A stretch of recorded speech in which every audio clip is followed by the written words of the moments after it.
Tak terima ditegur merokok, pengunjung keroyok dua petugas SPBU di Surabaya. Dua karyawan SPBU di Noyo, Surabaya dikeroyok setelah menegur seorang pengunjung yang sedang merokok di area SPBU. Melansir Tribun Jatim, pegawai SPBU bernama Aziz mengalami luka di bibir dan pelipis mata. Sementara Reza, rekannya, mengalami luka lebam di dada dan kepala.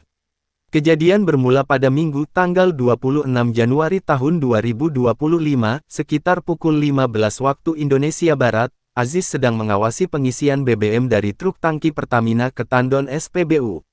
Saat itu, sebuah mobil Daihatsu Sigra hitam parkir di dekat akses toilet.